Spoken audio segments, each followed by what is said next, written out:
En la mesa, en el presidium. En primer lugar nos acompaña el doctor Eduardo Bakov, que es presidente de la Junta de Gobierno del INEE. Bienvenido, doctor. También está con nosotros el doctor Ramsés Vázquez Lira, que junto con el doctor Bakov es uno de los coautores del libro que hoy presentamos. También nos acompaña y le agradecemos haber aceptado estar como comentarista la maestra Yulan Sun del MIDE UC. Nos acompaña también el doctor Arturo Bouzas de la Facultad de Psicología de la UNAM. Bienvenido, doctor. Y finalmente el doctor Alejandro García Diego de la Facultad de Ciencias también de la UNAM. A todos ellos, gracias por acompañarnos.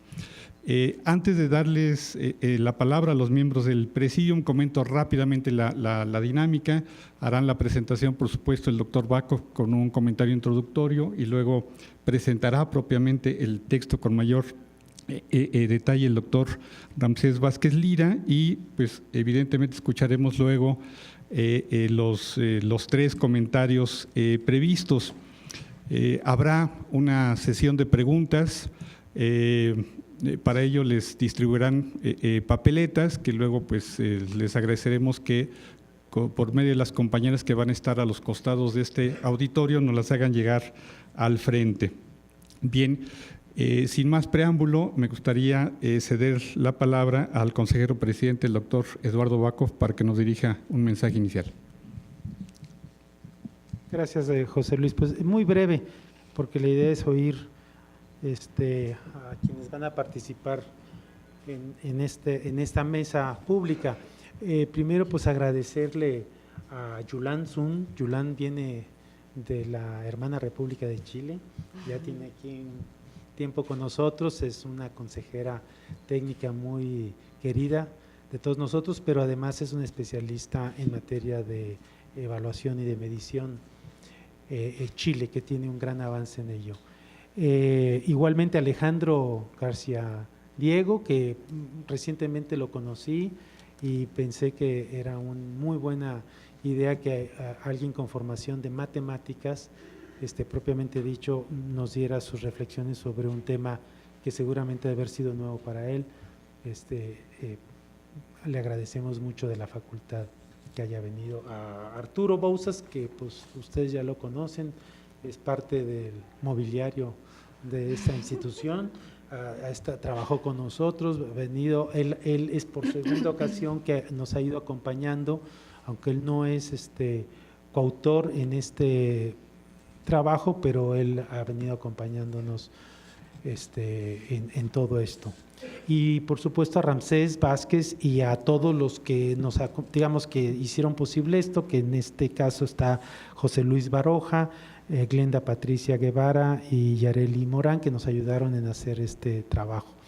Yo comento muy breve y con eso termino, que este es un trabajo inédito en el país.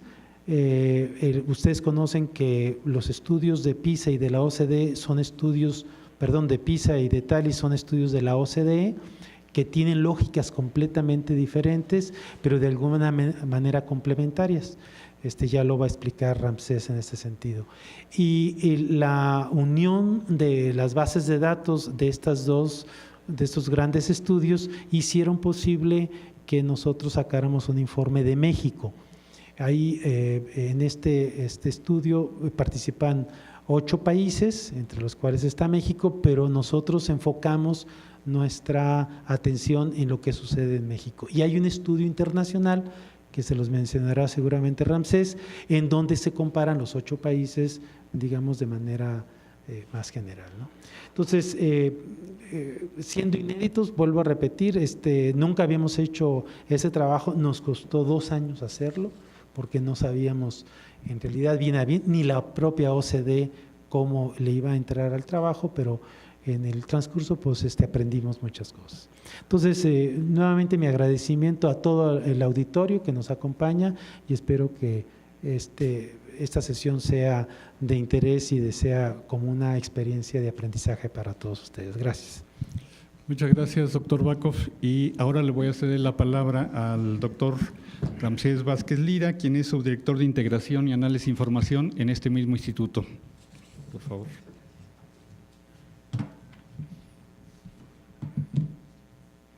Muy buenas tardes a todos los asistentes. Muchas gracias por su participación aquí y pues por el interés que le dedicaron a la mesa de debate. Entonces, pues agradecemos justamente nuevamente a todos los demás coautores, que sin ellos no hubiera sido posible llevar a cabo este proyecto tan importante.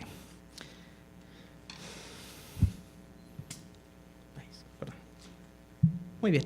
Bueno, a manera breve de poder delinear cómo está estructurado el informe, justamente consta de los siguientes elementos. En la introducción y los antecedentes plasmamos de manera contextual justamente lo que al lector le pudiera venir a bien para poder entender de qué se trata el proyecto.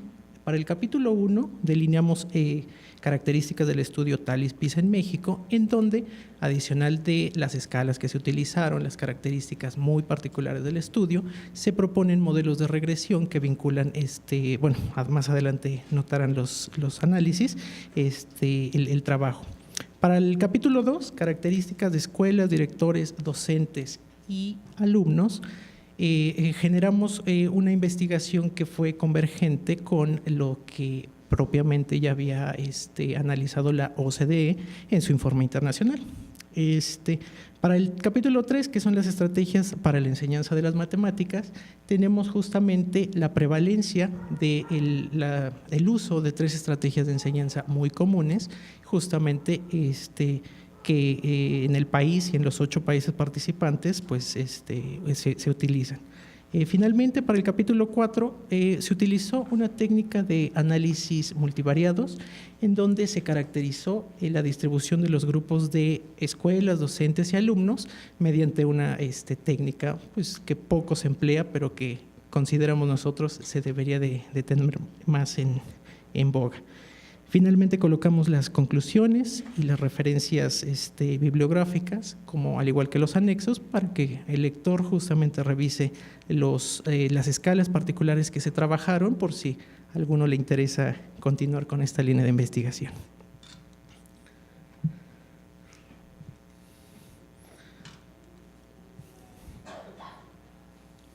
Muy bien. Como antecedentes tenemos que México requiere contar con un sistema educativo robusto para asegurar que todos sus niños, jóvenes e inclusive adultos reciban una educación de calidad, la cual les permita desarrollarse profesionalmente, participar activamente en la sociedad y realizarse como seres humanos. Es necesario la contribución de diversos actores educativos que están inmersos en el sistema educativo, que justamente tengan en cuenta su trabajo, lo aprovechen al máximo y que justamente maximicen sus capacidades, al igual que los recursos y los logros para que este país pues, salga adelante. Al igual, se requiere que tomadores de decisiones, autoridades educativas y escolares estén al tanto de las fortalezas y las debilidades que este sistema educativo cuenta, justamente para plantear nuevas áreas de oportunidad en donde se puedan implementar nuevas políticas educativas. Bueno, todo esto comienza justamente con el nacimiento de diversos estudios comparativos internacionales. Uno de ellos, el primero que se tiene registrado, justamente es en 1964, a través de la Asociación Internacional para la Evaluación del Logro Educativo, la IA, la cual realizó un primer estudio comparativo justamente con solamente 12 países. Su propósito central fue conocer la efectividad de los sistemas educativos que se evaluaron en ese momento y justamente aprender de las prácticas que justamente más efectivas que prevalecían en esos sistemas, justamente para aprender y mejorar los niveles de desempeño escolar en otros países. Bueno, desde entonces, diversos países han creado instituciones, diversas instituciones, por citar algunas. Se tiene ACER en Australia, se tiene NAEP en Estados Unidos, el CITO en Holanda y, por supuesto, aquí el Instituto Nacional para la Evaluación de la Educación en México, pues que se encargan de monitorear todo este tipo de procesos de evaluación a nivel educativo. Derivado justamente de estos sistemas de monitoreo de la calidad educativa, tenemos uno de los estudios más importantes en el mundo, promovido por la OCDE, el cual es el estudio PISA. Los propósitos del estudio PISA se centran en conocer los niveles de aprendizaje que logran adquirir los estudiantes de 15 años en competencias o en asignaturas básicas, que son las matemáticas, la lectura y las ciencias. Se intenta indagar cuáles son las variables escolares y del contexto o extraescolares que se asocian con el aprendizaje de los alumnos. A su vez también nos permite identificar qué prácticas son las mejores y cómo incidir en políticas educativas que sean susceptibles de adaptarse e implementarse en países que están en vías de desarrollo. Sus características principales son que se aplica desde el año 2000 cada 3 años. La participación en 2015, que fue la última aplicación, fue de 72 países y se planea que para el año 2018 sean 80 países. En el año 2012 se consideraron que fueron la base de datos que se utilizó 67 países. Básicamente estos instrumentos son pruebas de competencias académicas y pues cuestionarios de opinión de contexto de los alumnos.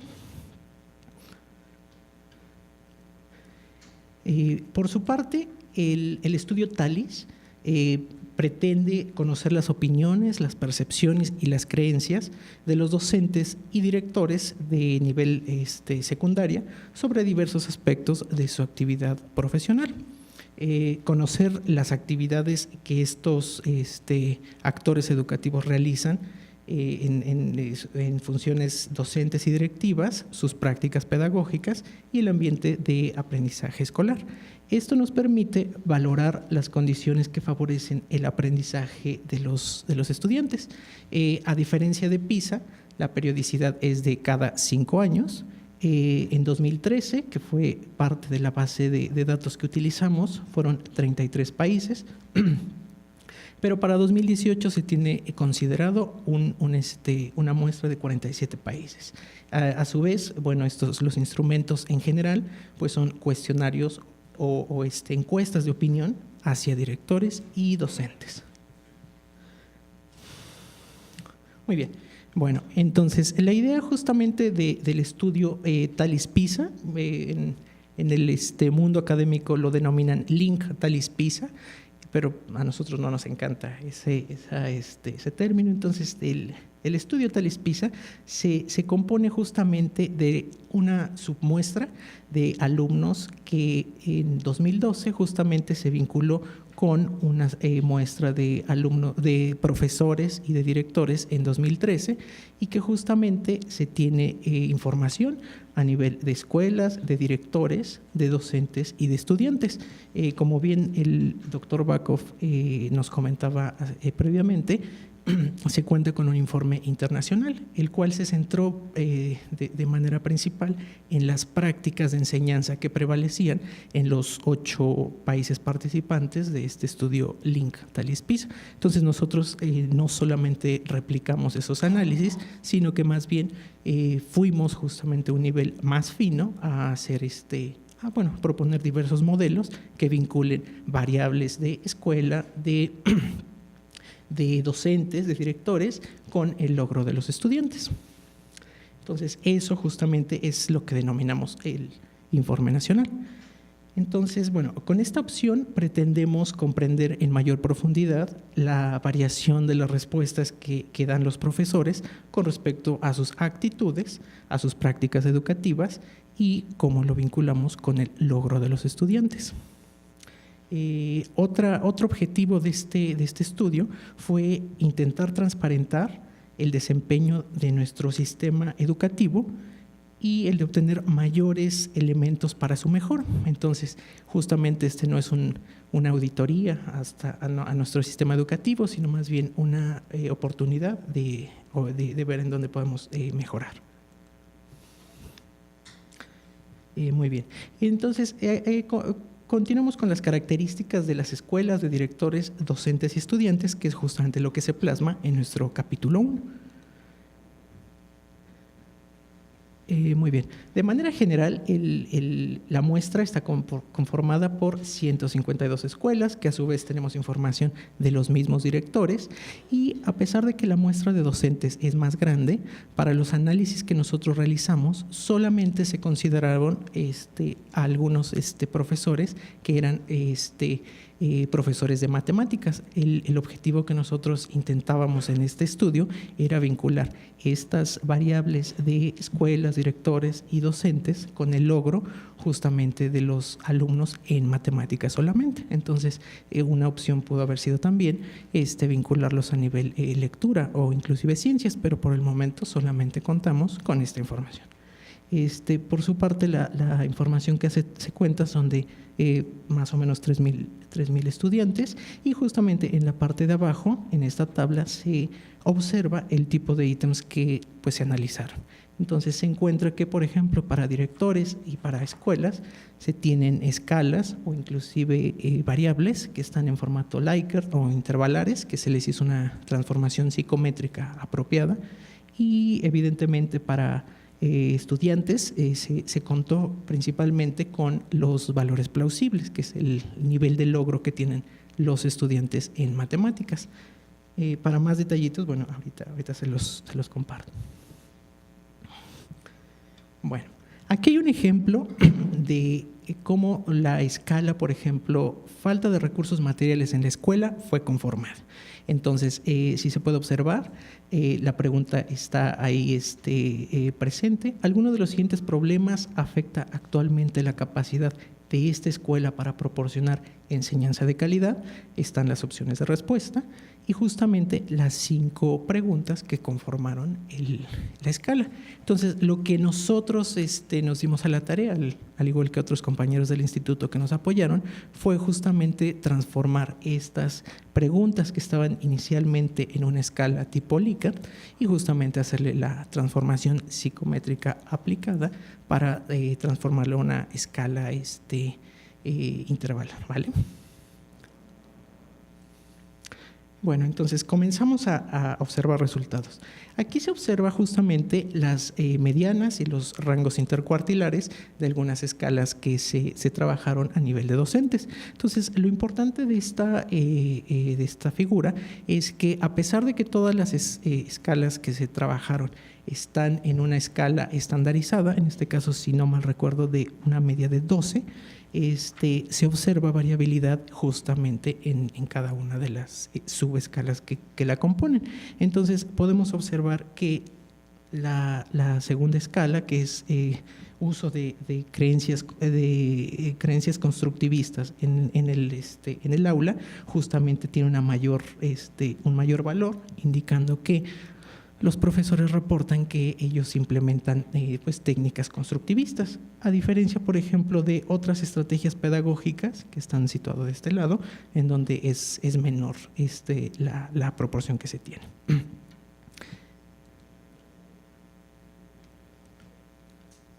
Bueno, el siguiente capítulo justamente lo planteamos nosotros como ciertos modelos de regresión que justamente vinculan variables a diversos niveles del sistema educativo con el logro de los estudiantes. Entonces, bueno, hay ciertos puntos importantes que debemos de tomar en cuenta. El primero es el diseño matricial de los cuestionarios de PISA. ¿A qué nos referimos con esto? El diseño matricial hace referencia a que para poder evaluar una mayor cantidad de aprendizajes esperados, justamente los alumnos no resuelven toda la prueba de manera concreta, sino que se les da justamente solo una submuestra de toda la muestra total y al final se vincula justamente con una técnica que se llama valores plausibles, que permite estimar por medio de imputaciones el logro estimado de cada uno de los alumnos. Esto es importante porque cuando nosotros agrupamos los resultados fueron a nivel de centro escolar, entonces trabajar justamente con datos agrupados hace una diferencia justamente al proponer los modelos de regresión. Entonces, pues tanto las correlaciones como las asociaciones que se tienen en estas variables es un detalle que se debe de considerar en los resultados, en la interpretación de los mismos. Bueno. Como les comentaba, nosotros consideramos justamente previamente a incorporar variables a nuestros modelos de regresión, todas aquellas variables que tuvieron una relación significativa justamente con el logro de los estudiantes. Entonces, como se observa, los dos primeros escenarios en donde hay una relación positiva o negativa, pero significativa, son las variables que conservamos. En el otro caso, cuando la correlación que existía entre las variables y el logro educativo no era significativa e inclusive no existía, fueron desechadas. Entonces, se están considerando solo las principales. Muy bien. Entonces, aquí tenemos un primer ejemplo de los resultados que obtenemos de estos modelos de regresión.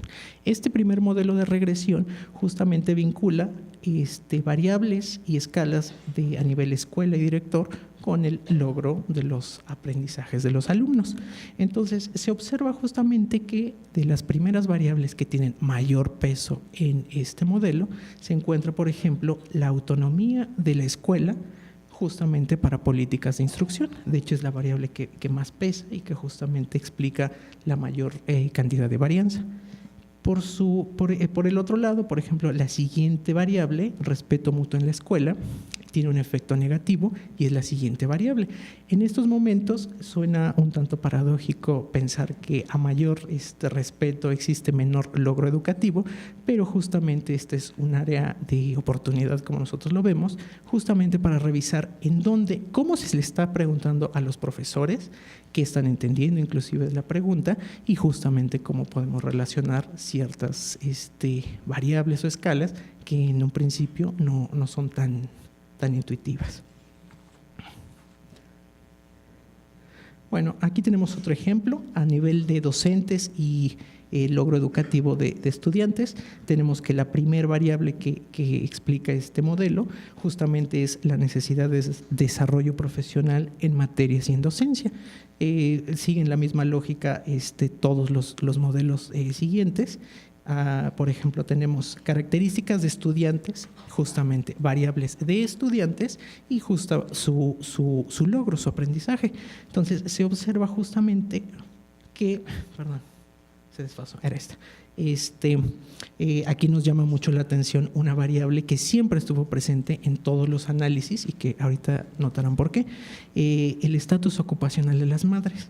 Justamente es un muy buen predictor asociado a nivel socioeconómico y cultural de las familias, el que tiene un gran impacto justamente sobre el logro educativo de los estudiantes.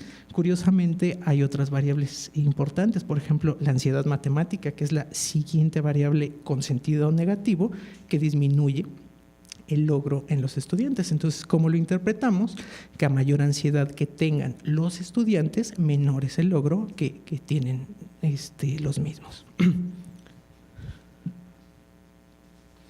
Aquí hicimos un modelo mixto en donde incorporamos variables de escuelas y directores y docentes. Entonces, se los planteamos justamente de manera directa, justo para ilustrar todos los modelos que hicimos, pero básicamente los modelos que más cargaron fue Si se dan cuenta, el modelo que satura todas las variables, que son a nivel director y escuela, a nivel docentes y a nivel alumnos, pues es el siguiente.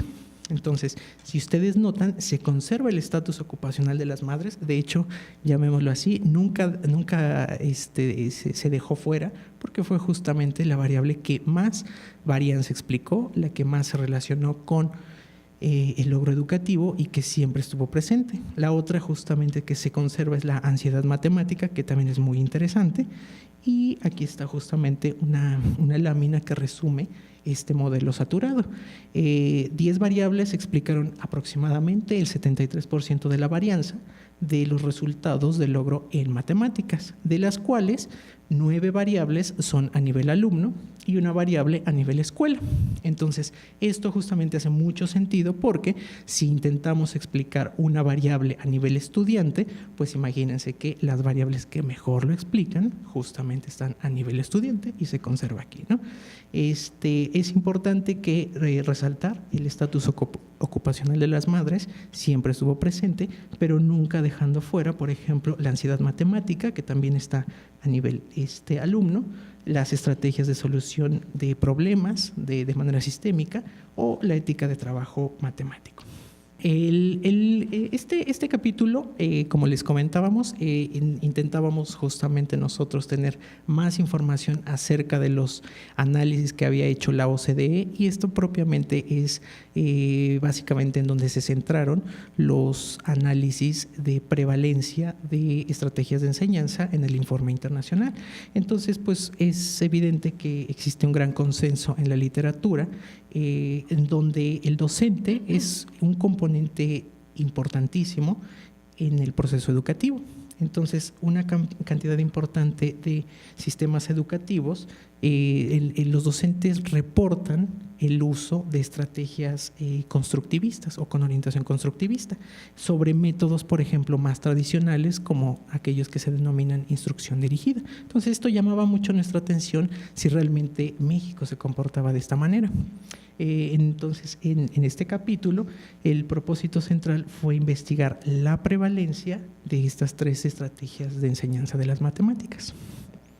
A manera de resumen, podemos definir al aprendizaje activo como justamente aquella estrategia que te permite involucrar a tus estudiantes en 2 aspectos: hacer las cosas y pensar en las cosas que se están haciendo. Entonces, esta estrategia incluye actividades como trabajar en grupo, discutir ideas y usar tecnologías de la información. Por su parte, la activación cognitiva, creo que el punto álgido es que consiste en retar a los estudiantes para aprender, estimulando el uso de habilidades de orden superior como el pensamiento crítico, la toma de decisiones, la formulación de preguntas interesantes o otras estrategias. Finalmente, la estrategia instrucción dirigida, pues bueno, el responsable del proceso de enseñanza primordialmente es el profesor, y se considera, digamos, esta estrategia como en donde el sistema es un tanto pasivo. ¿Por qué? Porque el profesor expone su clase y los alumnos ponen atención, toman notas, comprendiendo conceptos de manera mnemónica y pues algunos procedimientos.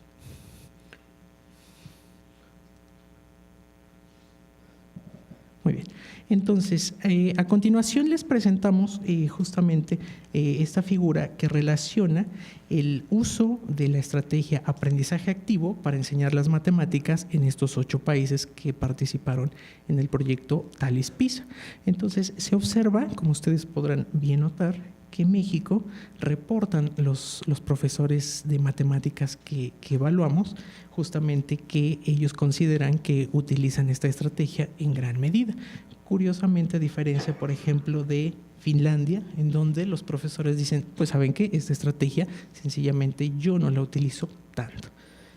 Es interesante observar igual la variabilidad que existe en todos los países, ¿no? Entonces, no es una estrategia universal.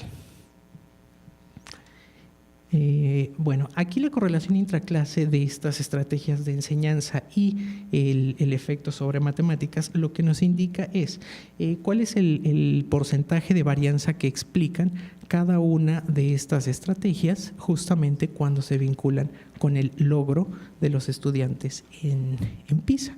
Entonces, se encuentra que, por ejemplo, a nivel de México y Letonia, la segunda práctica de enseñanza, que es la activación cognitiva, es la que en principio tiene un mayor efecto sobre la varianza que explican estos datos. Curiosamente, es importante resaltar, observen que Singapur justamente es de los punteros en logro educativo en el mundo y justamente reporta que no existe tal prevalencia como lo hay en México. Muy bien. Sobre los coeficientes de regresión, en específico de esta estrategia del aprendizaje activo y justamente el logro en matemáticas, observemos que tanto para México como para Rumania el efecto es positivo y está indicado con esta estrellita como significativo. A pesar de que los coeficientes de regresión son muy cercanos a cero, o sea, sí hace un efecto, pero observemos que tanto para Australia y Portugal el efecto es totalmente el contrario. Entonces, entendamos que el implementar una estrategia de aprendizaje activo no se generaliza para todos los países. Entonces, es una manera más compleja de interpretar cada una de las estrategias. Y bueno, a su vez también observemos que, por ejemplo, hay un efecto diferencial cuando esta misma estrategia de aprendizaje se implementa en alumnos ante situaciones privilegiadas y no privilegiadas económicamente. Entonces, ¿qué podemos decir esto? Que la estrategia de aprendizaje activo justamente hace un efecto de mayor magnitud, significativo, pero solo en alumnos que ya denominemos asisten a escuelas privadas y o por lo menos urbanas.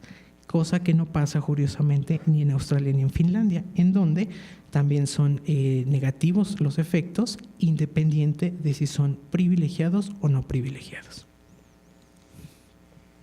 Finalmente, otro ejemplo, ¿no?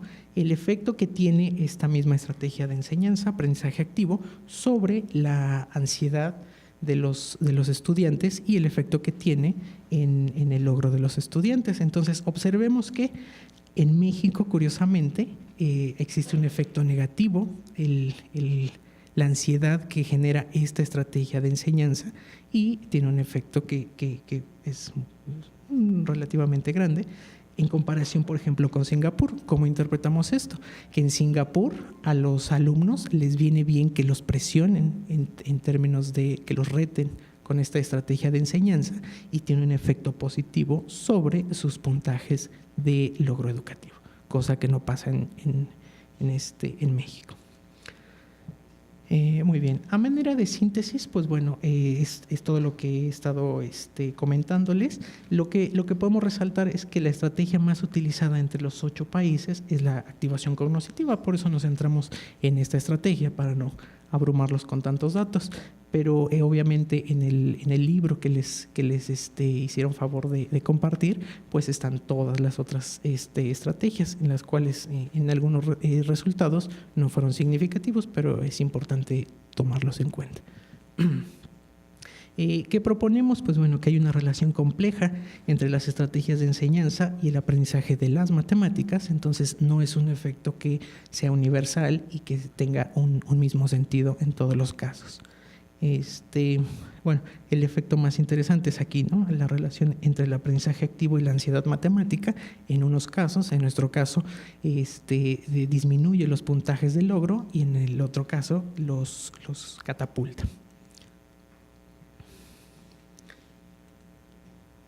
Muy bien. Entonces, este último capítulo justamente se intenta delinear cuáles son las estructuras que tienen las escuelas, los docentes y los estudiantes mediante el análisis de una técnica multivariada. Justamente se intenta describir e identificar patrones de datos que justamente sean similares entre sí y que nos puedan permitir estructurar de una manera distinta cómo están anidados estas variables. Mediante la técnica de agrupamiento por componentes principales, se pudo identificar para el caso de las escuelas 3 dimensiones que impactan a nivel escuela y director, las cuales son la satisfacción en su trabajo, el liderazgo que hay detrás de su centro de trabajo y la delincuencia asociada a dicho centro escolar.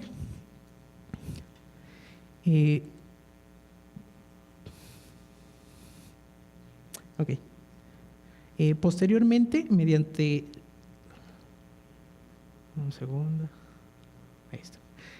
mediante la técnica de justamente agrupamiento jerárquico aglomerado, esas tres dimensiones que nosotros propusimos como definitorias en esa estructura de datos que se tenían, justamente comenzaron a segmentarse justamente por las similitudes que había entre ellos. Entonces, como se observa, hay 4 grupos, digamos, que sugiere segmentar a estas variables.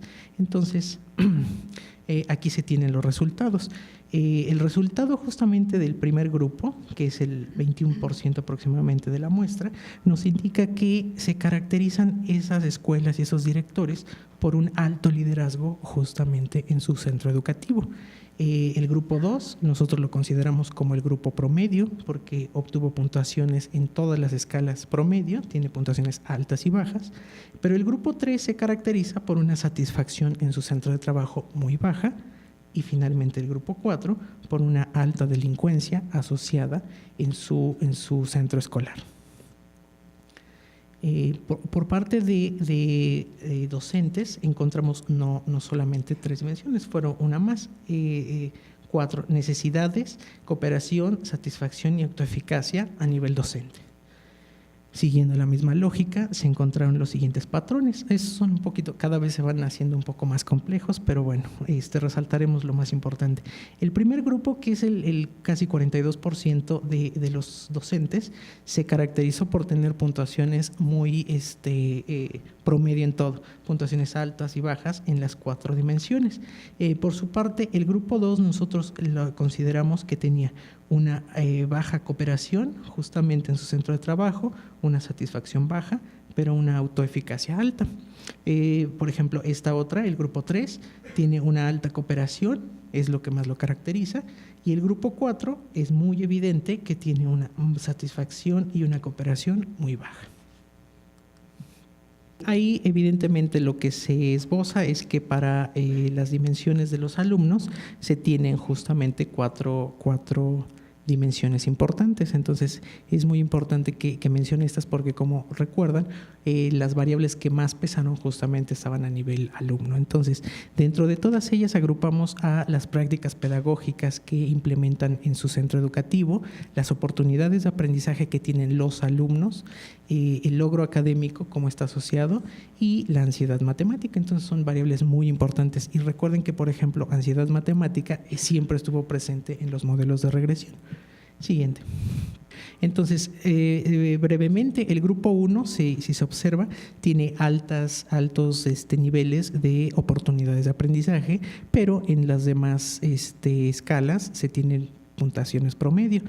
Que caracteriza justamente al segundo grupo, que tienen una alta ansiedad hacia las matemáticas. Por su parte, el grupo 3 generalmente se caracteriza por tener bajas puntuaciones en las 4 dimensiones. El grupo 4 tiene altos niveles de prácticas de docentes, o sea, implementan prácticas docentes en su centro, pero observemos que inclusive el logro educativo no va más allá del promedio. Y finalmente, en el grupo 5, lo que caracteriza justamente es la ansiedad hacia las matemáticas. Entonces, aquí lo que nosotros hicimos ahora fue agrupar a los docentes a nivel de escuela.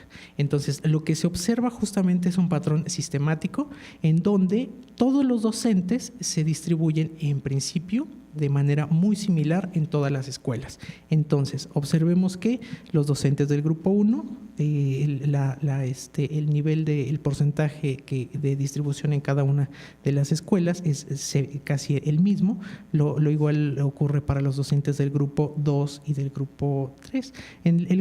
Por ejemplo, en las escuelas del grupo 3, los docentes del grupo 2 hubo una ligera variación, pero en principio, por ejemplo, el grupo 1 se mantuvo. Siguiente, por favor. Y bueno, y también nos interesaba saber cómo se agrupaban los alumnos a nivel de escuelas. Entonces, el patrón es el mismo. Se observa que los alumnos del grupo 1 son los que mayor porcentaje tienen de prevalencia en las escuelas, y así van descendiendo hasta el grupo 5. Siguiente. Bueno, a manera de conclusiones, las pruebas TALIS y PISA aportan información crucial para entender y mejorar el sistema educativo nacional.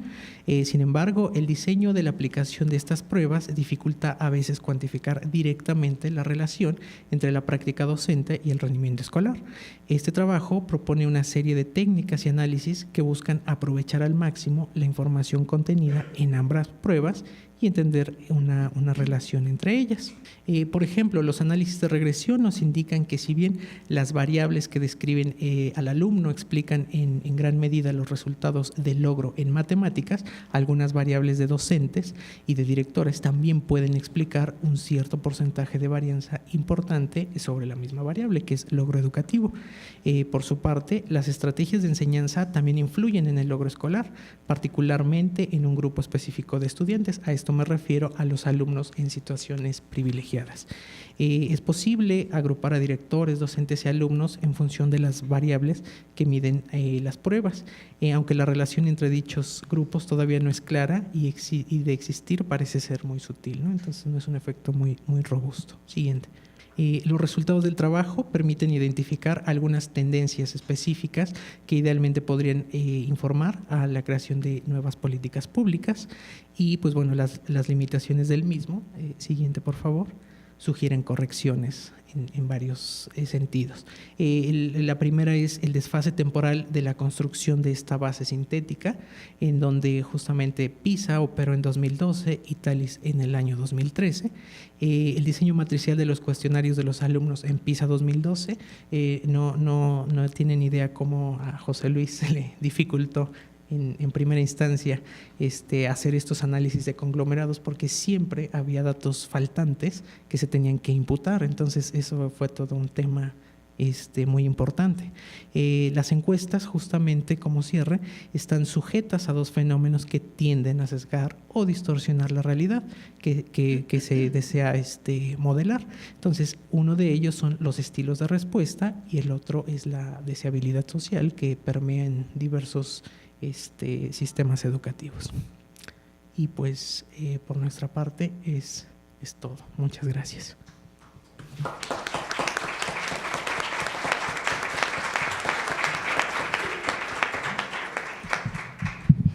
Muchas gracias al doctor Ramsés Vázquez Lira por esta presentación, y es el momento de escuchar los comentarios. Le voy a ceder el uso de la palabra al doctor Arturo Bouzas, pero antes voy a leer una brevísima semblanza de su trayectoria académica. Arturo Bouzas Riaño es doctor en Psicología Experimental por la Universidad de Harvard y postdoctorado en Conducta Animal en la Universidad de Toronto, Canadá. Sus líneas de investigación son elección y economía conductual, psicología experimental, psicología del aprendizaje y la motivación y modelos matemáticos. Actualmente es profesor titular en la Facultad de Psicología de la UNAM. Por favor, doctor Bouzas.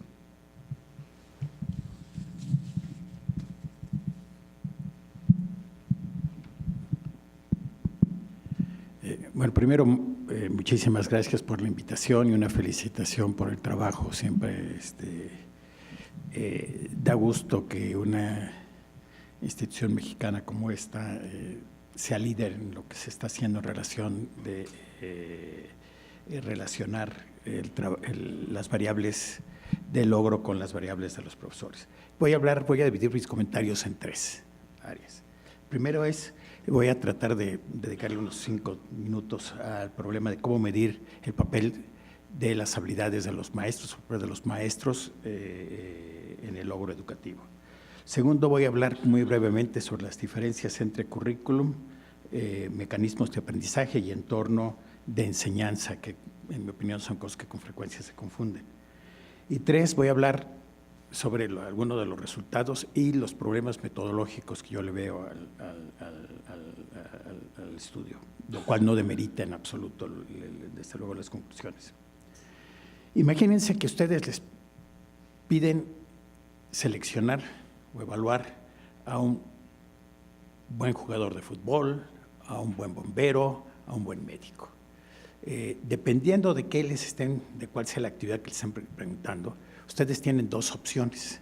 La primera es ver si existen ciertas normas establecidas, si hay información suficiente para decir lo que hace a un buen bombero, lo que hace a un jugador, un buen jugador, lo que hace un buen médico, hay.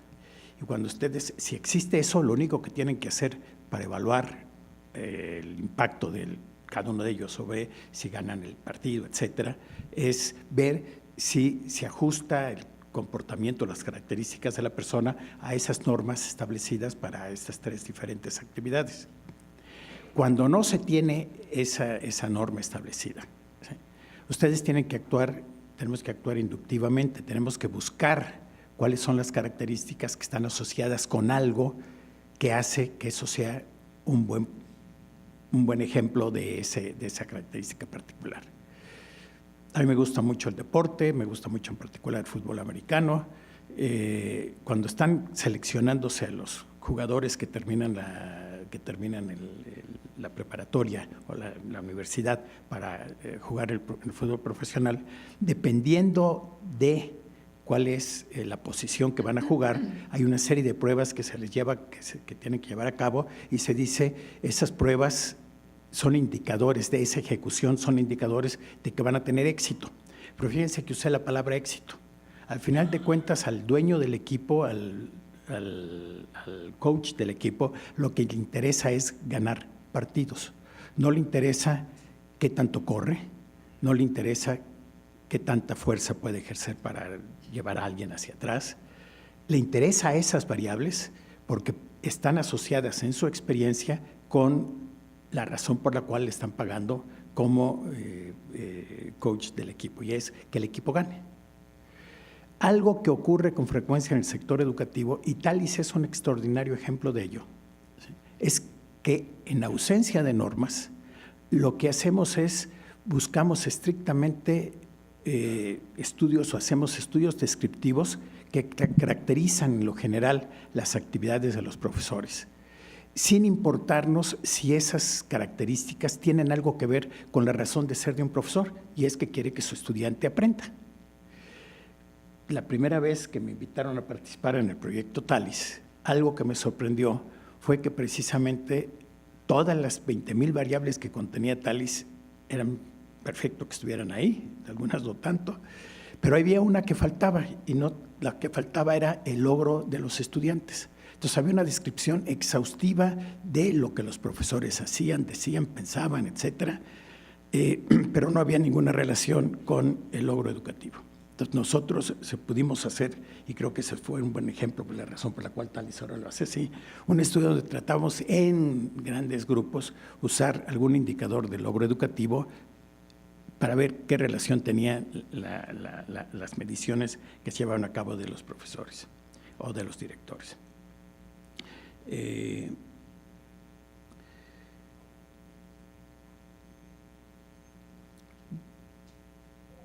Este es un muy buen ejemplo de cómo se puede ir avanzando el trabajo que se nos acaba de presentar.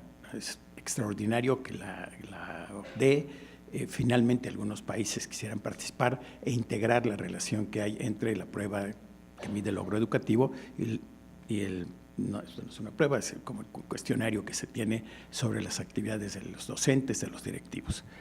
Sin embargo, tienen muchos problemas porque como se señaló, están desfasadas por un año y son agrupaciones. Todo lo que se nos presentó, aunque se hablaba de variables de los estudiantes, se hablaba de variables de los profesores, de los varios directores, de hecho de lo que se hablaba era del promedio de esas características, si no estoy equivocado, dentro de los salones. Entonces no era la variable del estudiante está asociado con tal, sino era el promedio de esa variable por escuela está asociado con el promedio de esta otra variable por escuela, ¿de acuerdo?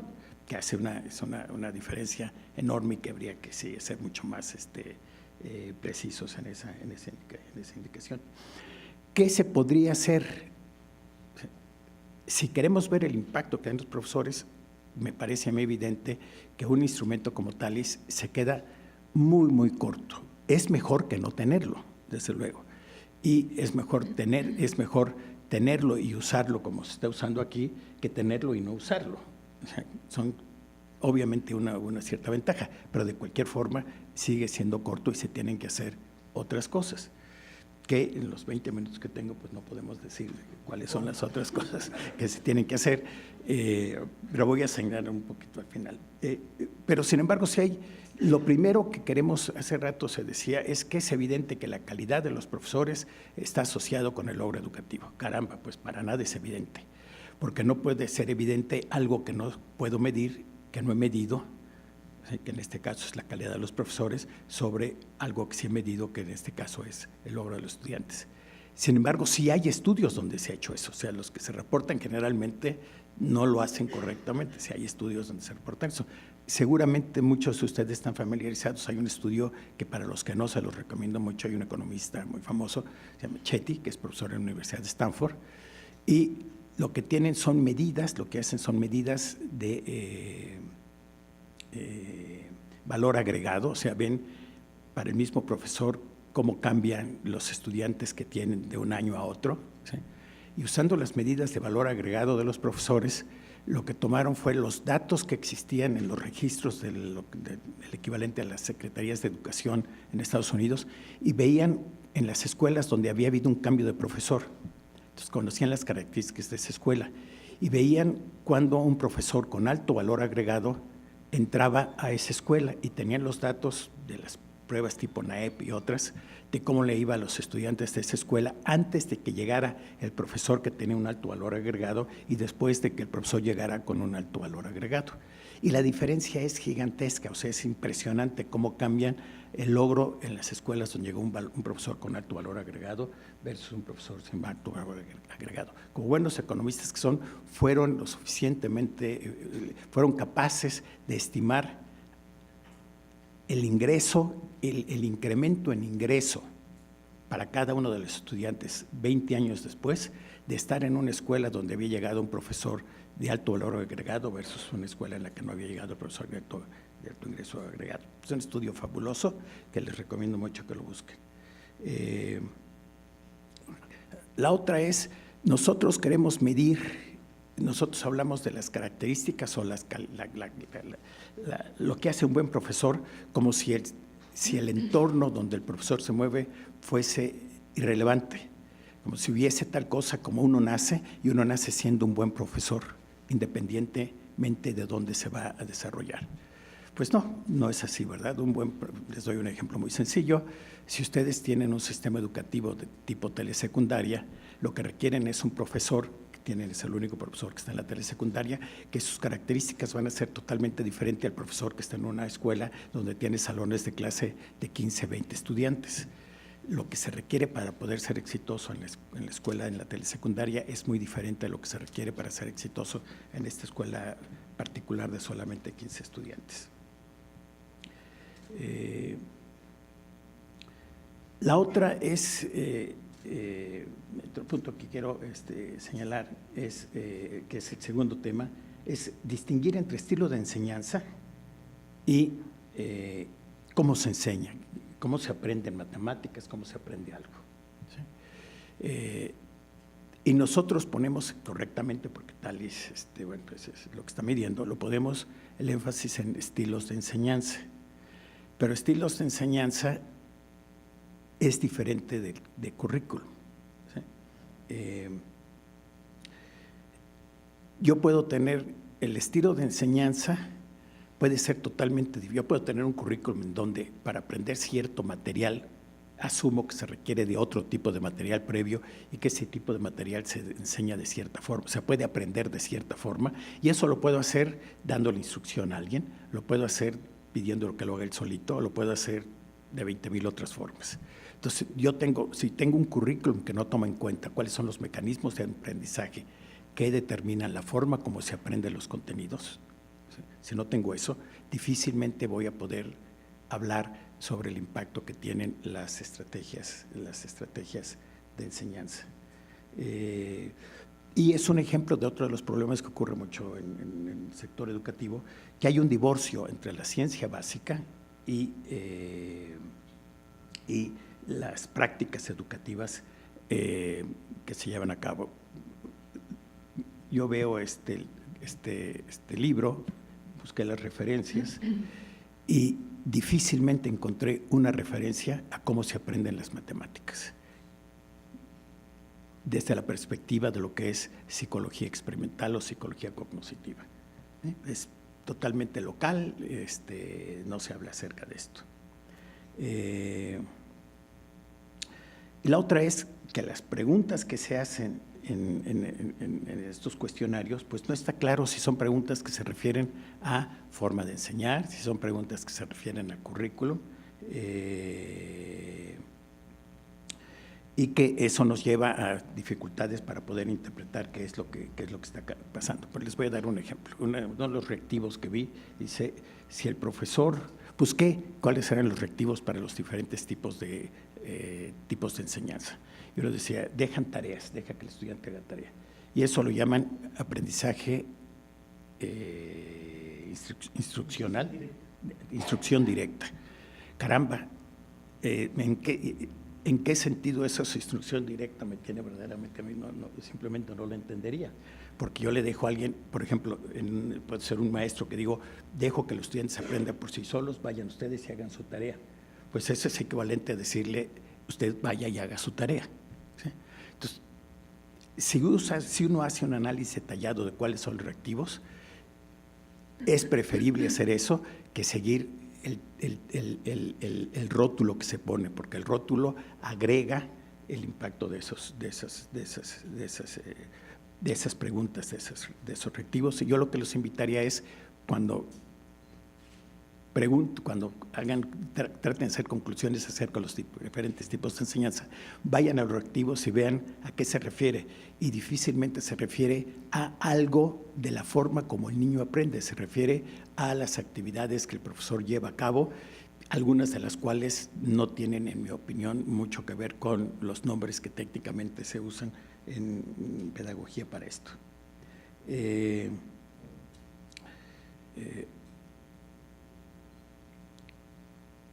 Y la otra cosa que llama la atención es dejen pasar la parte metodológica, pues seguramente no me va a dar tiempo, y si me da tiempo regreso al otro.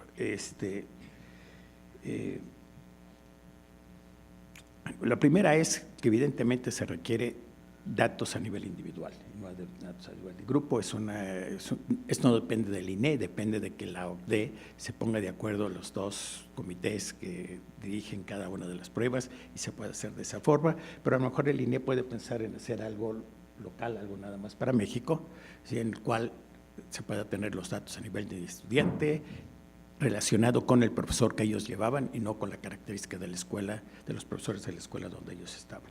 Pero nada más algo porque a lo mejor uno ve, va a intentar hacer ciertas conclusiones que me parecería que no debieran de hacer. Todo el mundo aprende desde que está en primer año de carrera, ¿verdad?, que correlación no es causalidad. ¿Sí? Ténganlo muy presente, porque la estrategia que se siguió es una estrategia peligrosa, porque lo que se hizo fue primero ver las correlaciones entre las diferentes variables y se sacaron solamente aquellas variables que tenían una alta correlación y esas fueron las que se pusieron en los diferentes modelos de regresión. Pero eso es infinitamente mejor que no tenga un modelo, y es otro de los problemas en el sector educativo. No hay modelos acerca del impacto de las diferentes variables. Y como no hay modelos acerca del impacto de esas variables, uno se va a la matriz de correlaciones y uno escoge a partir de la matriz de correlaciones las variables que voy a poner en las regresiones que voy a analizar. Y les doy un ejemplo porque me saltó muchísimo. ¿Sí? De la variable que encontraron que tenía el mayor peso fue la ansiedad. La ansiedad de las matemáticas. Pero para nada me queda muy claro si la ansiedad de las matemáticas es el resultado de que yo he reprobado y que me va mal, o me va mal porque yo tengo una ansiedad de las matemáticas que no sé de dónde diablos viene. ¿Sí? Y yo si tuviera que apostaría a que la ansiedad de las matemáticas tiene que ver con lo que ocurre conmigo cuando estoy en esa clase, y no tiene que ver con yo llegué con miedo a las matemáticas, ¿sí? En el resultado le dan un enorme peso a la ansiedad de las matemáticas, como si esa fuera la variable causal del bajo logro educativo, cuando puede ser exactamente al revés. Y como esas hay muchísimos otros ejemplos en los cuales la relación de causalidad puede ser exactamente la inversa de la que se estableció en el modelo de regresión que están usando. Entonces, cuando lo lean, sí sean muy cuidadosos y pregúntense si esa relación de causalidad es sentido y si la podría hacer de otra forma. Y por eso siempre es preferible tener un modelo.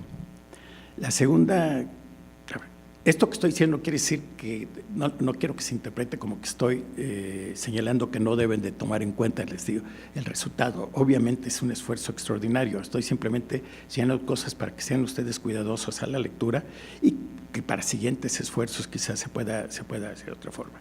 Mi preferencia personal es nunca usar la técnica que se usó de regresión aquí, que es una técnica en la cual hay un algoritmo en el que meten ustedes todas las variables. El algoritmo va seleccionando la variable que tiene mayor peso, la que tiene mayor impacto, y las va ordenando, las va metiendo en orden del impacto que tienen. Es stepwise regression, se llama, ¿no? En inglés. En mucha literatura ese es un no, porque realmente lo que uno está haciendo está aventando, ¿verdad? 20,000 variables al mar, ese avento 20,000 botellas al mar, y a ver cuáles son las que llegan con el mensaje correcto a la isla que está por allá lejos, si hay un ciclón correcto. Siempre es preferible tener un modelo antes, es decir, mi modelo especifica que estas variables son las que van a ser importantes y evalúo el modelo contra otro modelo que me dice que otras variables no van a ser importantes. Finalmente, me pareció muy interesante que hayan usado las técnicas de cúmulos que se muestran, creo que es el capítulo 4. Sí, es importante para el INE estar en la frontera del análisis estadístico en estas áreas. Sin embargo, me sorprendió que no le hayan sacado más jugo, porque una vez que ya tienen clasificadas categorías a las escuelas, a las variables de los profesores, a las variables de los directores y a las variables de los alumnos, lo que yo hubiera hecho es, en lugar de tener las variables separadas en los modelos de regresión, yo hubiera usado las variables categóricas de los grupos, ¿sí? Y en ese sentido hay una técnica que yo hubiera preferido a la técnica de análisis de cúmulos, que son las técnicas que se llaman de regresión de mezclas. Las técnicas de regresión de mezclas, lo que ustedes hacen es, imagínense que tienen ustedes un modelo de regresión lineal múltiple, o no lineal, pero múltiple, y simultáneamente lo que hace la técnica es que genera resultados que les indica cuál es el efecto de cada una de las variables que están ustedes estudiando, y genera las clases. Por ejemplo, si fuese homogéneo el efecto de cada una de las variables, ustedes tendrían una sola clase, lo cual querría decir que la variable que ustedes escojan, ¿no? El nivel educativo de los maestros es igualito para todos. O sea, el impacto sobre la media va a ser 1, va a haber cierta variabilidad, pero no se forma ningún grupo. Pero si hubiese diferencias, en otras palabras, si hubiese subgrupos dentro de la población, en los cuales para un subgrupo el impacto del logro educativo del maestro es alto, y para otro subgrupo el impacto del logro educativo del maestro es bajo, esa técnica les permitiría simultáneamente encontrar el impacto del profesor y generarles los grupos. Cuando uno hace estas técnicas de clases, de análisis de cúmulos, o de clases latentes, etcétera, hay dos formas de hacerlo. Uno es, primero obtengo los grupos y luego veo la relación, luego hago las regresiones. La otra es, simultáneamente hago las dos cosas. Esa es una estrategia un poquito mejor. Es muy complicado, los datos no necesariamente se prestan, el problema que tenían era que había un chorro de datos faltantes, etcétera, pero sería una estrategia que se podría hacer para otras palabras. Y la otra es, estos datos hay que tomarlos, no me refiero nada más los datos de este estudio, sino los datos de TALIS, los datos internacionales, con un granito de sal. Y la razón por la cual hay que tomarlos con granito de sal es una, porque no hay un modelo atrás de esto, porque no hay un modelo de qué es lo que se está midiendo, el impacto que tienen esas variables, ¿sí? Y un muy buen indicador de eso es los datos tan raros, por ponerles un nombre, que ustedes encuentren, ¿sí? En donde en un país una cosa es muy importante. Digo, a lo mejor resulta que efectivamente en un país algo es preferible que en otro país, pero son datos totalmente contradictorios en muchos casos. Y, por ejemplo, en Finlandia, la forma de la estrategia que usa el maestro no es en absoluto importante, ¿sí? En cambio, en México no fue importante para 2 casos y solamente fue importante para un caso, que es el caso que menos se habla en este país, ¿sí? Porque la batalla es entre una forma de enseñar constructivista y la forma de enseñar tradicional, directa, ¿no? No se habla de la forma activa. Entonces, con mucho cuidado con eso. Ustedes ven los valores del coeficiente, los valores de los coeficientes son chiquitititos, ¿sí? La otra cosa que uno debe ser muy cuidadoso, cuando hace uno de estos estudios, se siguen reglas de dedo, y la regla de dedo es, si fue significativa abajo de cierto valor, entonces, si el valor estuvo abajo de cierta probabilidad, entonces es significativo. Con este tipo de datos, con valores tan chiquititos, la probabilidad de error es extraordinariamente alta. Entonces, cuando ustedes vean una diferencia de ese tamaño, simplemente no la crean, o sea, que no la crean. Pónganle un asterisco, decir, a ver, vamos a esperarnos a otros estudios, vamos a esperarnos a que tengamos evidencia un poquito más robusta. Entonces, en conclusión,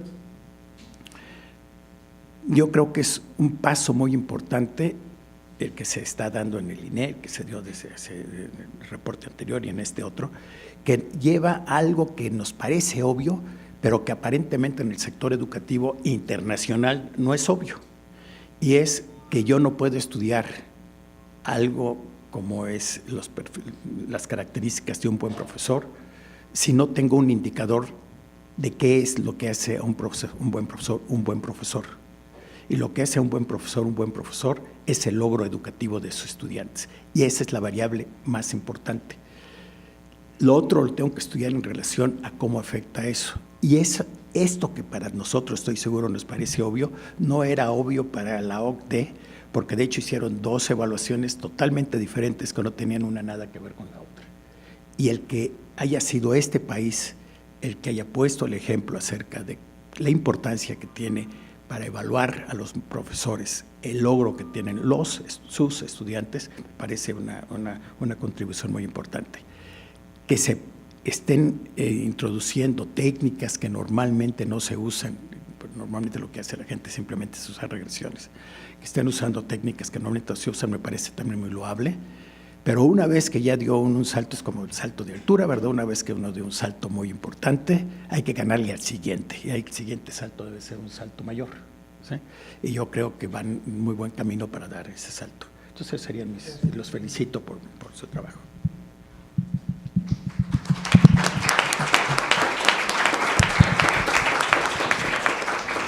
Muchas gracias al doctor Bouzas por su comentario, y ahora toca el turno de Yulan Sun, quien es psicóloga y magíster en Psicología Educacional de la Pontificia Universidad Católica de Chile. Ella es especialista en diseño, implementación y evaluación de programas educativos con foco en evaluación y desarrollo profesional docente. Desde 2003 dirige el equipo de MIDE UC, que por encargo del Ministerio de Educación implementa la evaluación nacional de profesores en Chile. Por favor, Yolanda. Gracias. Bueno, primero quiero felicitar también al equipo autor del estudio y del libro y agradecerles no solo la gentileza de haberme invitado a esta mesa, sino el haberme obligado a leer un informe completo de una medición internacional, porque tengo que confesarles que hace tiempo que no lo hago. O sea, el nivel de trabajo es tan grande que es difícil realmente meterse en detalle en un estudio exhaustivamente, digamos. Y quisiera comentar a propósito de eso que el comentario que voy a hacer es realmente desde una lectora. Yo no soy una especialista en estadística, tampoco soy una especialista en matemática. Trabajo, como comentó el presentador recién, en un equipo que implementa un programa de evaluación de profesores en Chile, Entonces, lo que quiero compartir con ustedes son los comentarios que me surgieron como lectora, ¿ah? Y en parte pensando en que algunos de ellos pueden ayudar a concitar otros lectores, y en segundo lugar, las preguntas que me surgieron mientras leía el estudio. Lo primero es, a mí me parece que es de celebrar que entre las mediciones internacionales empiecen a haber estos cruces, ¿ah? O sea, que hay una evaluación que es de aprendizajes de los alumnos y de alguna manera se busca establecer una relación con las características de las escuelas a través de los directores, de los alumnos o de los docentes. Yo pienso que eso, digamos, como decía Arturo recién, quizá a uno le parece obvio si trabaja en educación porque esas cuestiones no se dan separadas. Entonces, para decirlo de alguna manera, como lo que Dios ha unido en las aulas y en las escuelas, que no lo separen las mega evaluaciones. Así me lo figuré. En segundo lugar, quisiera destacar también como lectora que creo que el libro describe con mucha precisión y de una manera bastante amigable, a mi juicio, los detalles metodológicos que sustentan los análisis que se presentan. Como les decía, yo no soy especialista en estadística, sin embargo, pienso que el libro familiariza a uno como lector con las consideraciones metodológicas y los procesamientos, por decirlo de alguna manera, las elecciones que se hicieron en ese plano, y lo hace de una manera que le permite a uno entender y también juzgar con prudencia los hallazgos que se exponen después. Y eso creo que es difícil de encontrar en la literatura de estudios que usan técnicas bastante sofisticadas. Enseguida me empezaron a surgir como las preguntas, ¿no? Como lectora. Y la primera es a propósito de estos estudios, o estos resultados, estos hallazgos que los autores denominan contraintuitivos, ¿no es cierto? O sea, ¿cómo se explica que se encuentre una correlación negativa entre el respeto alumno-profesor y los logros educativos, o entre otros ejemplos que nombraban era que hubiera una mayor necesidad de desarrollo profesional entre los docentes en las mismas escuelas donde los alumnos tenían mayor logro educativo? Y uno podría suponer que esos profesores están mejor preparados y por lo tanto tienen menos necesidades de perfeccionamiento, de aprendizaje en servicio. Entonces, la primera pregunta que me surgió es, ¿se dan estos hallazgos contraintuitivos en otros países también? ¿Habrá como algún patrón o se dan estas rarezas, entre comillas, en el cruce de TALIS y PISA en otros países? Esa es como una primera duda que me surgió y honestamente no sé, nunca había visto un estudio específico así tan en detalle, digamos, de las relaciones entre las escalas de TALIS y los resultados de PISA. En tercer lugar, el libro es muy transparente para comunicar las limitaciones del estudio y de nuevo lo hace de una manera bastante sencilla como para que uno pueda entender la ponderación con la que tiene que mirar los resultados, ¿no es cierto? Y los autores terminan el texto planteando que mejoras en el diseño de la aplicación de TALIS y de PISA, por ejemplo, que permita un matching perfecto entre los estudiantes, de los cuales se tienen logros y cuestionarios, y los docentes, directivos y las escuelas, permitiría hacer como hallazgos más contundentes o más confiables. Yo tengo que confesar que no sé si soy tan optimista, porque me produce un poco de escepticismo el uso de las encuestas específicamente. Entonces no es un tema con el libro, sino que con el carácter que tiene como evaluación TALIS, ¿ah? Entonces me siento en la obligación de admitir públicamente que desde que conozco de TALIS me ha inspirado tanto entusiasmo inicial como escepticismo posterior. Fundamentalmente porque creo que el estatus de TALIS es distinto al de una evaluación como PISA, una evaluación directa. Es una escala, es un instrumento, pero está basada en el reporte y está basada inclusive en el autorreporte. Entonces, a uno le resulta a veces un poco incómodo, me pasa a mí por lo menos cuando yo escucho a veces comentar los resultados y hablar, por ejemplo, de cosas como analizar las relaciones entre las estrategias de enseñanza de los maestros de matemáticas y los resultados de aprendizaje de los alumnos, omitiendo de alguna manera el adjetivo de reportadas o autorreportadas para esas estrategias. O sea, son las estrategias reportadas por los estudiantes o autorreportadas por los docentes. Entonces ahí me surge otra pregunta, que es ¿qué tan válidos son los datos de un reporte como ese para reflejar las prácticas efectivas de enseñanza de las matemáticas que ocupan los profesores en el aula? Y quiero compartir con ustedes que hace un tiempo atrás recuerdo haber ido a una presentación donde se dieron a conocer los resultados de TALIS en mi país, en Santiago, en Chile. Y no recuerdo los datos con precisión, honestamente, pero sí recuerdo el desconcierto que me produjo que también había muchos de estos datos contraintuitivos, como que países como Corea, Singapur o Finlandia, que están persistentemente entre los top de la medición de PISA, aparecían a veces bien abajo cuando se hacía la ordenación por TALIS. Y en cambio Chile, por ejemplo, que siempre sale entre los últimos países de PISA, estaba en la medianía cuando nos mostraban la ordenación de las prácticas de enseñanza según lo que reportaban los docentes. Y eso de verdad que me pareció súper curioso que la persona que presentaba nunca lo comentó. Entonces, para usar una expresión que no sé si les es familiar, era como el elefante rosado en la pieza. O sea, qué raro que, no es llamativo que los países que tienen tan altos resultados tengan como, reporten estas prácticas. Y eso pasa también con algunos de los resultados que se reportan en este estudio. Por supuesto que esto no tiene que ver con el estudio mismo, sino que con el origen de los datos. En algunos casos, los resultados podrían ser solo aparentemente contraintuitivos. Los propios autores comentan, uno de los ejemplos, el que les mencionaba antes, de cuando hay una correlación positiva, que es inesperada, digamos, entre mayor logro educativo y mayor reporte de necesidad de desarrollo docente o de desarrollo en la materia por parte de los profesores. Por lo que les decía, ¿no? Uno podría pensar que donde los alumnos tienen mejores resultados, los profesores tienen menos necesidad de desarrollo profesional.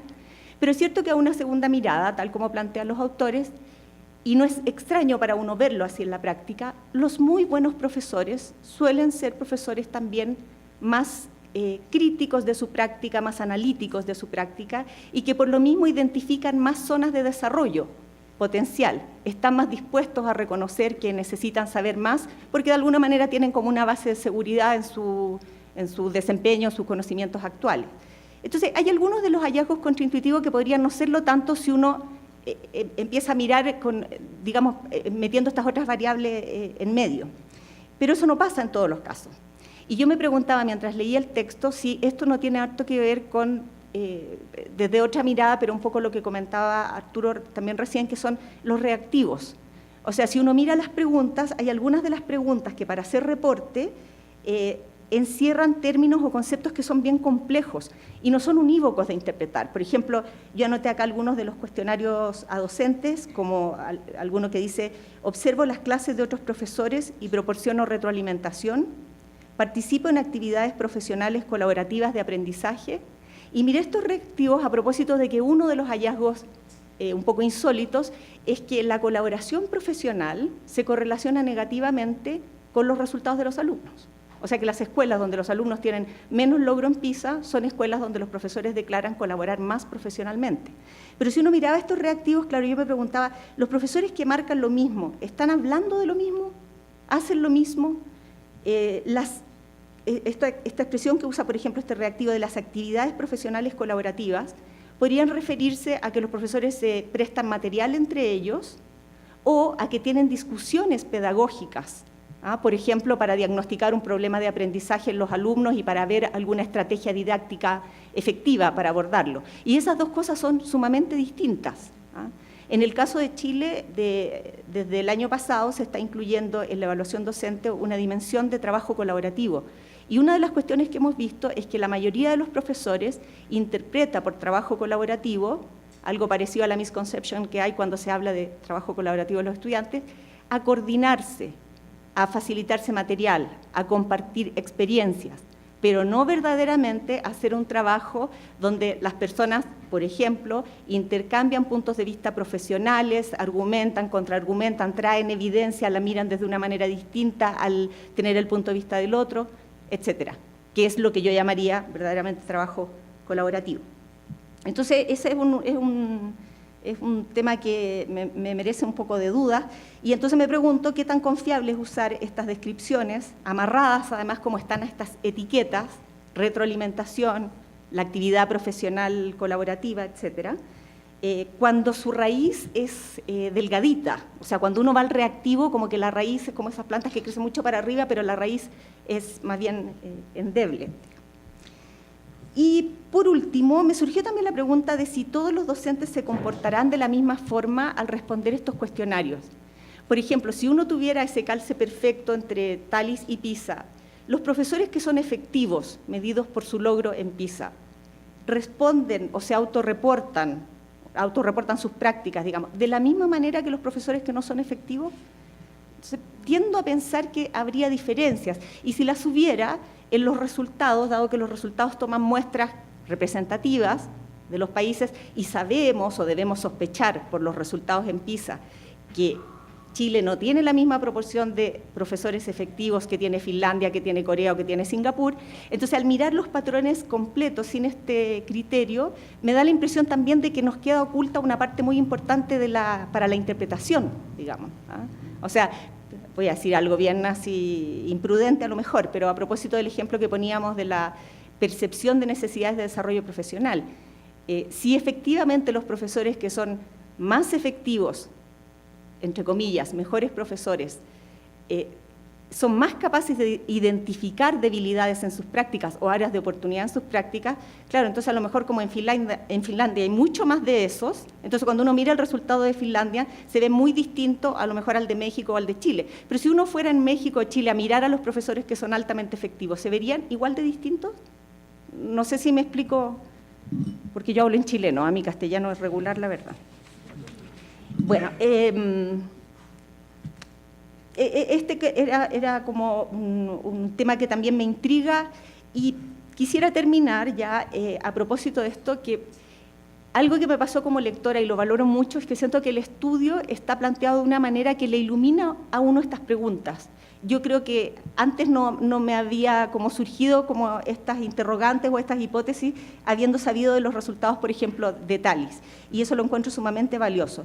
Cuando los autores, como les mencionaba antes, señalan que un mejor diseño metodológico podría ayudar a salvar algunas de las dificultades o limitaciones que se encontraron en el estudio, me parece que efectivamente algunas de ellas, que son no del área que yo manejo más, pero que son metodológicas, efectivamente se mejorarían mucho. Pero yo pienso que hay un desafío todavía muy grande en la parte, de nuevo vuelvo a TALIS, en la parte del reporte y del autorreporte. Yo creo que ahí encuentro difícil dar con instrumentos de este tipo, que se libren mejor de la deseabilidad social, del tema de las múltiples interpretaciones de ciertos términos, digamos, y de esa manera uno pudiera lograr a través de ellos un retrato más confiable de lo que efectivamente los profesores creen, de lo que hacen, etcétera. En ese sentido pienso, aunque no es algo que conozca tan en detalle, que este estudio que también están dando ahora de TALIS Video probablemente podría ayudar a eso, a ver la relación entre lo que reportan los profesores y sus prácticas en el aula. Y a propósito de algo que comentó también Arturo recién, pienso que en esa línea también hay digamos, un área muy interesante para el INE, porque el INE es un organismo que tiene mucha responsabilidad, sé yo, en el desarrollo de la política educacional en México, pero también es un organismo técnico que tiene interés en hacer innovación en las áreas de evaluación y medición. Y creo que este es un desafío enorme, cómo hacer que los reportes o autorreportes den un retrato más creíble de lo que está pasando efectivamente en las aulas. Esto. Muchas gracias. Muchas gracias a la maestra Yolanda Zun por su participación y su comentario. Bueno, es el turno de la intervención y del comentario del doctor Alejandro García Diego. Él tiene un doctorado en Historia de las Matemáticas por el Instituto para la Historia y Filosofía de la Ciencia y la Tecnología de la Universidad de Toronto, en Canadá. Ha realizado estancias anuales de investigación en el CIMBESTAF y en la Universidad de Ball State en Estados Unidos, entre otras. Cuenta con una amplia trayectoria editorial y es cofundador y director de la revista de investigación en Historia y Filosofía de las Matemáticas, Matesis, y actualmente es profesor de la Facultad de Ciencias en la UNAM. Profesor.